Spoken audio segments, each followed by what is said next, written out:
ضمناً بات آ گئی، لیکن میں سمجھانا چاہ رہا ہوں کہ ہماری بہنیں جو ہیں یہ اکثر جادو ٹونے آسیب کے چکروں میں زیادہ رہتی ہیں۔ انہیں اگر چھینک بھی آ جائے گی نا تو بولیں گی ذرا مفتی صاحب چیک کیجئے گا، چھینکیں زیادہ آ رہی ہیں، پھپھو نے کچھ کروا تو نہیں دیا ہے۔ اگر شوہر تھوڑا سا بھی چڑچڑا ہو جائے گا تو اپنا قصور نہیں دیکھیں گی کہ میں نے اس کا دماغ پلپلا کر دیا چی چی چی چی چی کر کے، وہ فوراً فون کر کے کہیں گے مفتی صاحب ذرا دیکھیے گا میرے شوہر پتہ نہیں کیوں آج چڑچڑے ہو رہے، ذرا چیک کریں کسی نے کچھ کروا تو نہیں دیا ہے۔ تو ایسی میں اپنی بہنوں کے لیے گزارش کرتا ہوں کہ جو بات میرے آقا صلی اللہ علیہ وسلم ارشاد فرما دیں اس میں شک و شبے کی کیا گنجائش،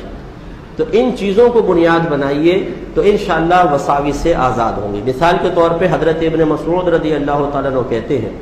کہ نبی کریم صلی اللہ علیہ وسلم نے ارشاد فرمایا کہ جو شخص رات کو سورہ بقرہ کی آخری 2 آیات پڑھ لیا کرے گا،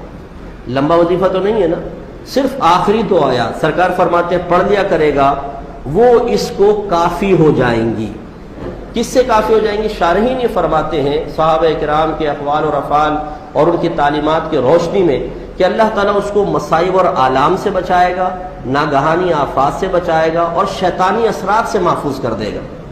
یہ جو بعض اوقات عاملین کہتے ہیں نا کہ آپ پہ اثرات ہیں، اثرات کا مطلب ہوتا ہے جنات۔ یہ کافر جنات ہوتے ہیں جو مسلمان کو تنگ کرتے ہیں، اس کو یہ اپنے ٹرم میں یوں یوز کرتے ہیں کہ یہ آپ پر عمل اور اثرات ہیں۔ عمل سے مراد پھر یہ جادو ٹونا تعویذات ہوتے ہیں، اور اثرات سے مراد جنات کی مداخلت بیجا کی طرف اشارہ ہوتا ہے۔ میرے آقا صلی اللہ علیہ وسلم نے واضح فرما دیا، تو یہ بہنیں اپنے پلے میں باندھ لیں کہ روزانہ رات کو سونے سے پہلے اگر سورہ بقرہ کی آخری 2 آیات پڑھ لیں گی، انشاءاللہ نہ کوئی تعویذ اثر کرے گا کہ تمام مصائب و آلام سے محفوظ، اور نہ شیطانی اثرات آپ کے اوپر مسلط ہوں گے۔ انشاءاللہ اللہ تعالیٰ اس قسم کے اثرات کو بھی دور فرما دے۔ تو میں نہ جادو ٹونے کا انکار کرتا ہوں، نہ جنات کی طرف سے مسلط کیے جانے کے جواب میں مضر اثرات کے آپ تک پہنچنے کا منکر ہوں، یہ ہوتا ہے، اس کا انکار نہیں ہے۔ لیکن جب میرے آقا صلی اللہ علیہ وسلم کوئی علاج بیان فرما دیں، اور پھر ایک مومن کامل جو نبی کریم سے محبت اور عشق کا دعویٰ کرے، آپ کی غلامی کا دعویٰ کرے، اور وہ یہ کہے زبان سے نہیں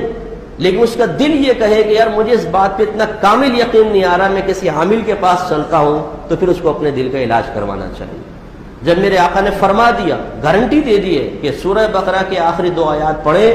آپ کے گھر سے ہر قسم کے آفات و بلیات بھی دور رہیں گی، اور انشاءاللہ عز و جل جنات کے اثرات سے انسان محفوظ ہوگا، تو ہمیں اس پہ کامل یقین رکھنا چاہیے۔